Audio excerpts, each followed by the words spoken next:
Hi welcome back to my channel. ఈ రోజు కథ ప్రేమకు స్వాగతం 23వ భాగాన్ని వినేద్దాం. తరుణ్ తరుణ్ రూమ్కి వెళ్ళి గోడకి ఉన్న ఫోటోని చూసి షాక్ అవుతాడు. ఆ photo Kishore Kavya marriage pic. ఆ పిక్ని కత్తితో వాళ్ళని డైరెక్ట్గా పొడిచినట్టు ఆ ఫోటోకి గుర్తుంచడంతో తరుణ్ షాక్ అవుతాడు. తన ఎదురుగా ఉన్న ఫోటోను చూసి ముందుకు నడుస్తూ కాళ్ళకి తగిలిన జతీష్ చేయికి కిందికి చూసి తాగిన మత్తులో వాగుతూ ఉంటే గోడకున్న ఆ కత్తి తీసి బయటపడేసి ఫోటో కూడా వాల్కి తీసి చేత్తో కావ్య ముఖాన్ని తుడుస్తూ అంతలోనే కోపంగా జతీష్ కాలర్ పట్టుకుని పైకి లేపి ఆగకుండా 2 చెంపలపై కొడుతూ చిరాకు వచ్చి వాణ్ణి బెడ్ మీదకి తోసేస్తాడు. తరుణ్కి ఉన్న కోపానికి అక్కడే వాణ్ణి చంపిన ఆశ్చర్యం లేదు. కానీ వాడిని అంత ఈజీగా చంపితే ఇన్నాళ్ళు కావ్య అనుభవించిన మానసిక క్షోభకి ప్రతీకారం తీర్చుకునే అవకాశం ఉండదు. కాబట్టి వాడికి బ్రతకుండంగానే నరకం అంటే ఏంటో తెలిసేలా చేయాలని క్రిష్ కోసం ఎదురుచూస్తూ అసహనంగానే అక్కడే ఉన్న సోఫాలో కూర్చొని తన గెస్ట్ హౌస్ వాచ్మెన్కి కాల్ చేసి గెస్ట్ హౌస్ క్లీన్ చేయించి ఉంచమని చెప్పి క్రిష్కి కాల్ చేస్తాడు. అప్పుడే జతీష్ మత్తులో, రే కిషోర్, నిన్ను నీ కుటుంబాన్ని వదలనురా, కట్టుబట్టలతో రోడ్డు మీద నిలబడేలా చేస్తాను, నా బంగారాన్ని దూరం చేశావు, నిన్ను వదిలిపెట్టనురా, ఇప్పటికే నీ కంపెనీలో ఒక్కొక్కటి మూతపడేలా చేస్తున్నాను, అన్నీ ఒకేసారి లాస్లోకి వెళ్ళి మీ ఆస్తంతా కరిగిపోతుంది అని వికిలిగా నవ్వుకుంటూ అలానే కళ్ళు మూసుకుంటాడు. అప్పటికే వాడు ఆగిందంతా ఫోన్లో రికార్డ్ చేసిన తరుణ్ క్రిష్ కాల్ చేయడంతో బయటకొచ్చి, క్రిష్ ఇప్పుడు ఏం చేద్దాంరా, ముందు నేను వాణ్ణి చూడాలి అని అప్పటి వరకు కంట్రోల్ చేసుకున్న కోపం జతీష్ని చూడంగానే కావ్య ఏడుస్తున్న రూపం కళ్ళ ముందు మెదులుతుంటే వాణ్ణి ఇష్టం వచ్చినట్టు కొట్టి చుట్టూ వెతికి ఒక రాడ్ తీసుకుని వాడి తల పగలకొడదామనుకున్న టైంలో తరుణ్ క్రిష్ని వెనక్కి లాగి, క్రిష్ ఏంటి నువ్వు చేస్తుంది, చంపేస్తావా వాణ్ణి, నీకేమైనా డౌటా అన్నాడు. అది కాదు క్రిష్, ముందు నేను చెప్పేది విను, ముందు నన్ను వదులుతారు, వదిన్ని అంత టార్చర్ చేసిన వీడి చావు ఈరోజు వదినికి గిఫ్ట్గా ఇవ్వాలనుకుంటున్నాను అని తరుణ్ని వదిలించుకోవాలని ప్రయత్నం చేస్తుంటే తరుణ్ క్రిష్ని బయటకు లాక్కొని వచ్చి, పిచ్చా క్రిష్, ఇప్పుడు వాడిని చంపి నువ్వు జైలుకి వెళ్తావా, మరి ఏం చేయమంటావు, లేకపోతే వాడిని వదిలేసి వాడు చేసే వెధవ ప్లాన్లన్నీ మనం ముందుగా తెలుసుకోవడానికి ప్రయత్నం చేస్తూ టెన్షన్ పడుతూ ఉండమంటావా అన్నాడు. తరుణ్ క్రిష్ని కూర్చోబెట్టి, క్రిష్ నీ బాధ నాకు అర్థమవుతుంది, ఇన్ఫ్యాక్ట్ వాడిని చూడంగానే నాకు అలానే అనిపించింది, కానీ మనం వాడిలాగానే చేస్తే మనకి వాడికి తేడా ఉండదు. అంటే ఏంటి తరుణ్, వాణ్ణి వదిలేయాలా, నెవర్ అని పళ్ళు నోరుతూ చెప్తాడు. అది కాదురా, ముందు నేను చెప్పేది విను, తర్వాత నీ ఇష్టం అనగానే క్రిష్ కొంచెం తగ్గి చెప్పు అంటాడు.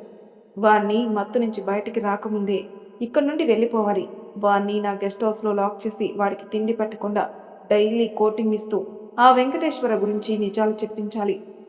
ఇప్పుడు వాడి గురించి ఎందుకు, ముందు వీణ్ణి లాక్ చేయి. అది కాదురా, మనం వాడిని ఎక్కువ రోజులు దాచలేం, ఉన్న కొద్ది రోజుల్లోనే ఆ వెంకటేశ్వర్ ఇల్లీగల్ వ్యాపారాల గురించి వాడి బినామీగా ఉన్న ఈ జతీష్ గారితో చెప్పించి ఇద్దరిని అరెస్ట్ చేయిస్తే బెయిల్ కూడా రాదు. క్రిష్ నవ్వుతూ, నువ్వు అనుకుంటున్నావలా, కానీ వాళ్ళు జైలుకి వెళ్ళిన నెక్స్ట్ మినిట్ బెయిల్ మీద బయటకు వచ్చి కేసు లేకుండా చేస్తారు. వాడు పవర్లో ఉన్న పొలిటీషియన్ రా, ఆ విషయం నీకు అర్థం కావడం లేదు. ముందు వాడికి ఆ పొలిటికల్ పవర్ దూరం చేయాలి, నెక్స్ట్ వాడి ఇల్లీగల్ బిజినెస్ మీద వాడు ఊహించిన విధంగా దెబ్బతీయాలి. కానీ వీణ్ణి మాత్రం నేను వదిలిపెట్టను, ఖచ్చితంగా లైఫ్లో నేను ఇంకా ఎందుకు బ్రతుకున్నానా అని వాడు ఫీల్ అయ్యేలా చేస్తాను అని ఇంకో 4 తగిలించి, తరుణ్ నీ గెస్ట్ హౌస్ వదిలే, ఏదైనా మిస్టేక్ అయితే నీ జాబ్ రిస్క్ అవుతుంది, మా ఫామ్ హౌస్కి తీసుకుని వెళ్దాం, ఇక్కడికి ఎంతో దూరంలో లేదు, జస్ట్ 30 మినిట్స్ అంతే అని జతీష్ని పైకి లేపి వాడి కాళ్ళు చేతులు కట్టేసి నోటికి బ్లాస్టర్ వేసి వెనక సీట్లో పడుకోబెట్టి, క్రిష్ క్రిష్ నేను నిన్ను ఫాలో అవుతూ వస్తానులే, నువ్వు ముందెళ్ళు, ఈ ఏరియాలో పోలీసులు ఉండరని చెప్పి క్రిష్ కార్ స్టార్ట్ చేయగానే తరుణ్ కూడా తన వెనక్కి వెళ్తాడు. అలా క్రిష్ ఫామ్ హౌస్లో జతీష్ లాక్ చేసి సెక్యూరిటీని పెట్టి వాడికి మెలకు వస్తే కట్లు విప్పకుండా డైలీ ఒక రౌండ్ వేసి నైట్ మంచినీళ్ళతో పాటు ఎనర్జీకి కొంత ఫుడ్ పెట్టండి, మీరు మాత్రం ఇక్కడ నుండి బయటికి వెళ్ళకూడదు, ఎవరైనా వస్తే నాకు కాల్ చేసి చెప్పండి అని నమ్మకంగా పనిచేస్తున్న సెక్యూరిటీని పెట్టి తరుణ్తో కలిసి బయటకు వస్తుంటే మధు కాల్ రావడంతో క్రిష్ పెదవులపై చిరునవ్వు చేరి లిఫ్ట్ చేసి, అయిపోయిందా, హా, నీ ఫోన్ కలవడం లేదేంటి, ఎప్పటి నుంచో చేస్తుంటే ఇప్పటికీ కనెక్ట్ అయింది, ఎక్కడికి వెళ్ళావు, ఆఫీస్లో అయితే నెట్వర్క్ ప్రాబ్లం ఉండదు కదా అని ఎక్కడున్నాడో తెలుసుకోవాలని అడుగుతుంది. ఓయ్ ఏంటి నా మీద డౌటా, చాచా అలా కాదు, నార్మల్గా అడిగాను, సరేలే త్వరగా రా, నేను ఇంటికి వెళ్ళాలి కదా, 45 మినిట్స్లో నీ ముందు ఉంటాను అంటూ కాల్ కట్ చేసి తరుణ్ వైపు చూస్తాడు. అప్పటికే నవ్వుతూ చూస్తున్నాడు క్రిష్ వైపు. ఎందుకా నవ్వు, కిషోర్ని కావ్య కూడా ఒకప్పుడు ఇలానే ఆడుకునింది, ఇప్పుడు నీ వంతు, ఇంతకు ఎవరా లక్కీగా, క్రిష్ నవ్వుతూ, తను కాదు నేనే లక్కీ తరుణ్. తన ప్రేమను పొందిన నేను రియల్లీ సో లక్కీ. ఓ, అయితే మా సిస్టర్ ఎవరో తెలుసుకోవాల్సింది. నేమ్ ఏంటి? మధురిమ. వావ్, నేమ్ డిఫరెంట్గా ఉంది. ఇప్పటి వరకు నేను ఈ నేమ్ వినలేదు తెలుసా. మధురిమ, సో నైస్. మరి తనని నాకు చూపించవా? క్రిష్ నవ్వుతూ తన వాల్ పేపర్గా ఉన్న మధు పిక్ని చూపిస్తాడు. ఆ పిక్ గార్డెన్లో ఒక బెంచ్ మీద కూర్చొని చెంప మీద చేయి పెట్టుకుని పక్కకు చూస్తూ ఇంకో చేత్తో రోజ్ ఫ్లవర్ని పట్టుకుని ఉన్న pic. Navy blue colour sari with gold colour designer blouse. Tarun ఆ పిక్ చూడగానే, వావ్, సింప్లీ సూపర్ క్రిష్, మీరిద్దరూ పర్ఫెక్ట్ పేర్లా ఉంటారు. ఆంటీ వాళ్ళకి తెలుసా నీ లవ్ మ్యాటర్? లేదు తరుణ్, ఈరోజు చెప్పాలి. మధుని ఇంట్లో వాళ్ళకి ఇంట్రడ్యూస్ చేయాలి. ఈవినింగ్ పార్టీకి నువ్వు సిస్టర్ అంటే తరుణ్ వైఫ్ని తీసుకొని రా అంటాడు. నేను వస్తానులే క్రిష్, మీ సిస్టరు అత్తయ్య దగ్గరికి వెళ్ళింది, రావడానికి 2 days పడుతుంది అని చెప్పింది. మధుని డైరెక్ట్గా మీట్ అవ్వడానికైనా కంపల్సరీ వస్తాను అని నవ్వుతుంటే, వదినికి చెప్పు అలా, అప్పుడుంటుంది నీ పని అని నవ్వుతాడు క్రిష్. ఎందుకురా? కావ్య, తరుణ్, క్రిష్ ముగ్గురు బెస్ట్ ఫ్రెండ్స్. తరుణ్ ఇద్దరికంటే వయసులో 2 years పెద్ద. క్రిష్, తరుణ్ ఇద్దరు క్లోజ్గా ఉన్నారు. అందుకే మధు క్రిష్ కోసం ఎదురు చూస్తూ దీక్షతో మాట్లాడుతూ ఆకాష్తో చెప్పింది. దీక్షతో కూడా చెప్పి, మీ పెళ్ళికి ఇప్పుడు ఏ అడ్డు లేదు కదా దీక్ష. నా కోసం ఎవరు ఆలోచించని విధంగా మీరిద్దరు ఆలోచించి ఇలాంటి నిర్ణయం తీసుకున్నారు. ఇంకొద్దు ప్లీజ్. అంకుల్ ఆంటీతో మాట్లాడి మీకు ఏ ప్రాబ్లం లేదని చెప్పండి. నీ మ్యారేజ్కి నేను ఇక్కడే ఉంటాను. దగ్గరుండి మీ పెళ్లి జరిగేలా చూస్తాను. సరేనా చెప్పి హక్ చేసుకుంటుంది. మధు ఇప్పటికే తను ఎన్ని ప్రాబ్లమ్స్ ఫేస్ చేసిందో చెప్పేసరికి, మధుని ఇంకా బాధ పెట్టకుండా ఉండాలని నువ్వు చెప్పినట్టే చేస్తాను మధు. నా కోసం నువ్వు వచ్చావు చాలు నాకు. నా ఫ్రెండ్ నాతోనే ఉంటుందని సంతోషంతో చెప్తుంది. అప్పుడే అక్కడికి క్రిష్ కార్ సౌండ్ హార్న్ విని, దీక్ష, శ్రీ వచ్చినట్లున్నారు, నేను వెళ్తాను.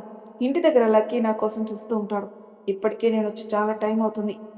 నీ వెడ్డింగ్ కార్డ్తో కనిపించాలి మాకు మీరిద్దరూ అని దీక్షకి చెప్పి సురేఖతో కూడా చెప్పి బయటకు వచ్చేసరికి క్రిష్ ఏదో ఇంపార్టెంట్ కాల్ మాట్లాడుతూ 5 minutes అని చేత్తో సైగ చేసి చెప్పడంతో మధు దీక్షని హక్ చేసుకుని కార్ దగ్గరకు వచ్చి క్రిష్ కోసం చూస్తూ ఉంటుంది.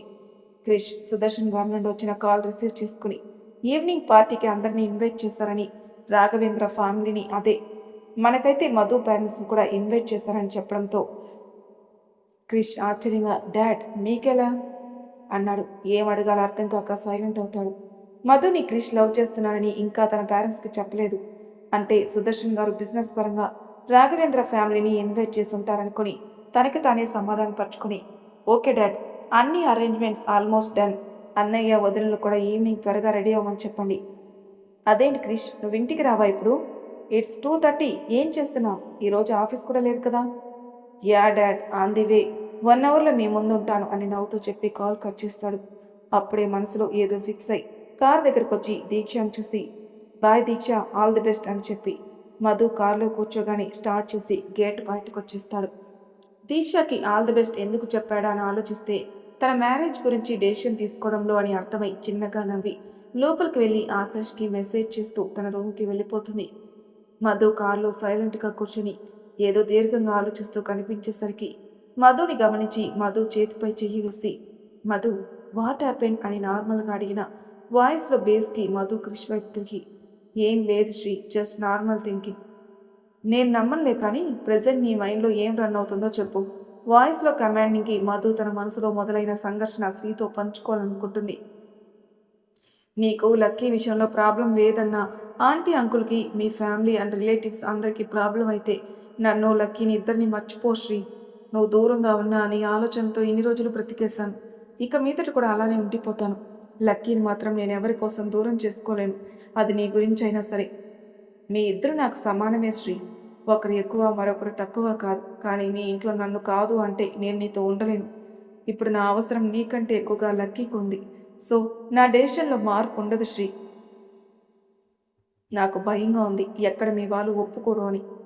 మధు చెంపపై చెయ్యి వేసి, నన్ను అర్థం చేసుకుంది ఇదేనా మధు అని అడిగేసరికి వాయిస్లో మార్పు అర్థమై, శ్రీ, మన ప్రేమని నేను తక్కువ చేయడం లేదు కానీ కానీ చూడు మధు, నీ విషయంలో నేను చాలా క్లియర్గా ఉన్నాను. ఆల్రెడీ మామ్ డాడ్ నువ్వెవరో తెలియకపోయినా నేను ఒక అమ్మాయిని ప్రేమిస్తున్నాను, తనకి ఒక బాబు ఉన్నాడని చెప్పిన తర్వాత కూడా వాళ్ళు నా ఇష్టం, వాళ్ళకి ఎటువంటి ప్రాబ్లం లేదు అన్నారు కదా, మర్చిపోయావా? గుర్తుంది శ్రీ, అంకుల్ ఆంటీకి ప్రాబ్లం లేకపోయినా మిగిలిన వాళ్ళు గురించి నాకు అనవసరం మధు. లక్కీని నేను దగ్గరకు తీసుకున్న రోజే వాడు నా కొడుకు అయిపోయాడు.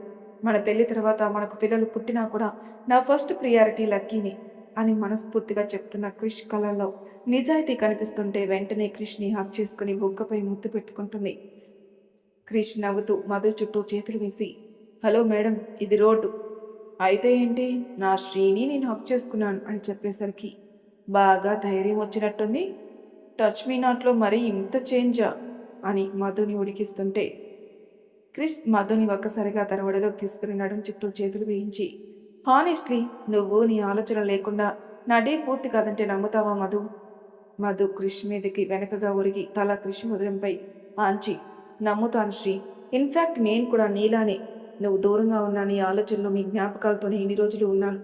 నాలో మొండితనం నీ వల్లే వచ్చిందని చెప్పి మళ్ళీ ఇంకోసారి క్రిష్ వైపు తల తిప్పి, నిజంగానే ఆంటీకి అంకుల్కి లక్కీ విషయంలో ప్రాబ్లం ఉండదు కదా అని దిగులుగా అడుగుతుంది. మధుకి ఎంత చెప్పినా ఇదే విషయాన్ని ఆలోచిస్తూ ఇలా దిగులు పడుతూనే ఉంటుందని మధుని డైవర్ట్ చేయాలని ముఖాన్ని చేతుల్లోకి తీసుకుని తన పెదవులపై ముద్దు పెట్టుకుంటాడు. సడన్గా క్రిష్ అలా ముద్దు పెట్టుకునేసరికి మధుకి షాక్లో అలానే కనురెప్పలు కూడా వేయకుండా ఉండి క్రిష్ ఊపిరి ముఖంపై వెచ్చగా తగులుతుంటే పైకి లేచి శ్రీని చిరుకోపంగా చూస్తూ, అసలు మనం మాట్లాడుకునే విషయం ఏంటి, నువ్వు చేసిన పని ఏంటి శ్రీ అని పెదవుల్ని చేత్తో తడుముకుంటూ శ్రీని చూడలేక కళ్ళు విండో నుంచి రోడ్డు మీదకి నిలుపుతుంది. క్రిష్ ఊపిరి పీల్చుకొని కార్ స్టార్ట్ చేస్తాడు. మధు ఇంటికి కారుని పోనిచ్చి గేటు దగ్గర ఆపి, మధు 20 మినిట్స్లో నువ్వు రెడీ అయ్యి లక్కీని తీసుకుని ఆంటీ అంకుల్తో చెప్పి ఇక్కడికి రావాలి అని ఆర్డర్ వేయడంతో, ఓయ్ ఇప్పుడు నేనెందుకు, పార్టీ టైంకి వస్తాను ప్లీజ్, నాకు అక్కడ ఎవరూ తెలీదు. తెలుసుకో, ఇంకొన్ని రోజుల్లో నువ్వు లక్కీ ఇద్దరూ కలిసి ఆ ఇంట్లోనే ఉండాలి. టైం వేస్ట్ చేయకుండా వెళ్ళి చెప్పినట్లు చేయి Madhu. Your time starts now అని వాచ్ వైపు చూస్తూ చెప్తాడు. మధు కృష్ణి ఏమనలేక మనసులోనే తిట్టుకుంటూ లోపలికెళ్ళి సోఫాలో కూర్చొని లక్కీతో కలిసి ఆడుకుంటున్న సుమిత్ర నవ్యాలను చూసి లక్కీ దగ్గరకొచ్చి, అమ్మా లంచ్ చేశారా అని అడుగుతుంది. హా, నా మనవడు కూడా తినేశాడే, ఈ అమ్మమ్మ చేత్తో తినిపిస్తే అని నవ్వుతూ లక్కీని చూసి, అవును మార్నింగ్ అనగా వెళ్ళి ఇప్పుడా రావడం, ఇంతకీ నువ్వు తిన్నావా లేదా? తినేశానమ్మా అని వెంటనే ఏదో గుర్తుకొచ్చి బయటకొచ్చి క్రిష్ పక్కకు వెళ్ళి శ్రీ అని పిలుస్తుంది. మధు పిలుపు విని కళ్ళు మూసుకుని ఆలోచిస్తున్న క్రిష్ కళ్ళు తెరిచి ఆయాసపడుతూ ఊపిరి పీల్చుకుంటుంటే తను పరిగెత్తు వచ్చిందని అర్థమై కార్తికి మధుకి ఎదురుగా నిలబడి, ఏమైంది మధు, ఇంత కంగారు పడుతున్నావేంటి? ఒకంత తన కంగారుని తెలియకుండా మధు చెంపపై చేయి వేసి నిమురుతూ అడిగేసరికి అప్పటికి ఆయాసం తగ్గడంతో, నువ్వు నువ్వు మధ్యాహ్నం లంచ్ చేయకుండా వెళ్ళిపోయావు కదా, బయట ఫుడ్ తినవు, మరి లంచ్ చేయకుండా ఇప్పటి వరకు ఉన్నావు కదా అని అడిగేసరికి, ఐఎమ్ నాట్ హంగ్రీ మధు, నువ్వు ఆకలిగా ఉన్నా చెప్పవు, నాకు తెలుసు, పద లోపలికి అని చేయి పట్టుకుని నడుస్తూ ఉంటే క్రిష్ మధులని అంత సన్నిహితంగా చూస్తున్న సుమిత్ర నవ్య ఇద్దరు ఒకరినొకరు చూసుకుని అక్కడి నుంచి లోపలికి వచ్చేస్తారు. సుమిత్ర వాళ్ళు కూడా లక్కీకి తినిపించి ఆడుకుంటూ లంచ్ చేయడం లేట్ అవుతుంది. మధు వచ్చి 10 మినిట్స్ ముందే తింటారు. సుమిత్ర గారికి తన వాళ్ళకి తానే స్వయంగా వండి పెట్టడం అలవాటు. మిగిలిన పనులకి మెయిడ్స్ ఉన్న వంట మాత్రం ఆవిడే చేస్తారు. నవ్య ఉంది కాబట్టి తను కూడా హెల్ప్ చేస్తుంది. మధుకి క్రిష్ బయట భోజనం తినడం తెలుసు కాబట్టే తన తల్లి స్వయంగా వండిన వంట క్రిష్తో తినిపించాలని లోపలికి తీసుకుని వస్తుంది. మధు, ఇప్పుడు ఆంటీ వాళ్ళని కష్టపడడం అవసరమా? నువ్వు రెడీ అయి వస్తే మిమ్మల్ని తీసుకుని ఇంటికెళ్ళి అక్కడ చేసేవాణ్ణి కదా అని చెప్తున్నా వినకుండా, అప్పుడు ఆంటీ వాళ్ళ ముందు నేను బ్యాడ్ అవుతాను. అర్థం కాలేదు, నువ్వెందుకు బ్యాడ్ అవుతావు? నడపడం నడవడం ఆపకుండానే వెనక్కి తిరిగి కృష్ణని చూస్తూ వెనక్కి నడుస్తూ, ఎందుకా, మా అబ్బాయి ఆకలితో ఉంటే వాడు ఆకలి తీర్చడం తెలియని దానివి రేపు పెళ్ళయ్యాక ఇంకా వాడి గురించి ఏం పట్టించుకుంటావు అని నన్ను అడిగితే బిక్కమం వేసుకుని అడుగుతుంటే ఏం చెప్తాను? క్రిష్ ఒక్కసారిగా గట్టిగా నవ్వొస్తాడు. ఉఫ్ అని క్రిష్ నోటిపై చెయ్యి వేసి చుట్టూ చూస్తూ, ఇప్పుడెందుకు ఆ నవ్వు? ఇంకా క్రిష్ నోటిపై చెయ్యి వేసి ఉంచడంతో క్రిష్ మధు చేతిని ముద్దు పెట్టుకుంటాడు. ఒక్కసారిగా చేతిని వెనక్కి తీసుకుని చిరుకోపంగా చూస్తూ వెనక ఉన్న మెట్లని తన్ని పడిపోబోతుంటే క్రిష్ తన బాహువుల్లో బంధించి పడకుండా పట్టుకుంటాడు. మధు క్రిష్ హృదయానికి హత్తుకుని తన ఎదర్సవ్వడి వింటూ తనకంటే ఎక్కువగా కంగారు పడుతున్న క్రిష్ని చూసి, నువ్వు ఉండగా నాకేం కాదు శ్రీ అని చిన్నగా నవ్వుతూ ఇష్టంగా క్రిష్ హృదయంపై తన పెదవులు హత్తి వెనక్కి జరుగుతుంది. క్రిష్ ఇంకా మధుని వదలకుండా పట్టుకుని కేర్ఫుల్ మధు అని చెప్తుంటే సరే పద అని క్రిష్ చేయి పట్టుకుని ఇద్దరు ఒకేసారి కుడి కాలు పెట్టి లోపలికి వెళ్ళడంతో క్రిష్ మనసులో కారు దిగేటప్పుడే మధు చేయి తన చేతిలో బందీ అవడం పాణిగ్రహంలా ఫీల్ అయితే వారిద్దరూ ఒకరి అడుగుల్లో ఒకరు నడిచి రావడం సప్తపది అనిపిస్తే ఇప్పుడు లోపలికి కలిసి కుడికాలు పెట్టడం గృహప్రవేశం అనిపిస్తుంది క్రిష్కి.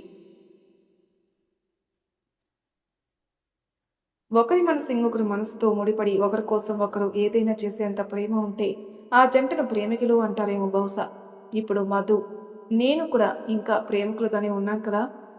ఈ ప్రేమ బంధాన్ని పెళ్లి బంధంగా అతి త్వరలో మార్చుకుని మేమిద్దరం మాకిద్దరు అన్న మాటను నిజం చేయాలి అని తనలోనే తాను నవ్వుకుంటూ, అప్పటి వరకు తన ఆలోచనలకి ఒక అమ్మాయి ఆలోచిస్తుందేమో ఇలా, కానీ మధు నా జీవితంలోకి రావాలని నేను కోరుకోవడం తప్పు కాదు కదా అనుకుంటూ ఎదురుగా ఉన్న లక్కీ పాలుగారే బుగ్గల మీద రెండు చేతులు పెట్టుకుని తానే చూస్తూ నవ్వుతుంటే ఒక క్షణం కూడా ఆలోచించకుండా వెంటనే లక్కీని ఎత్తుకుని ముద్దు పెట్టుకుంటాడు క్రిష్.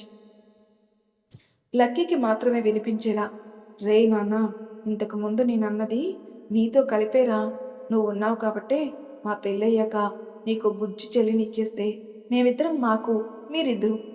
క్రిష్ రాలేదని వెనక్కి తిరిగిన మధు వాళ్ళిద్దరిని అలా చూసి సంతోషంగా, మీకెవరీ దిష్టి తగలకూడదు అని మెట్టికలు విరుస్తూ నవ్వుతుంది.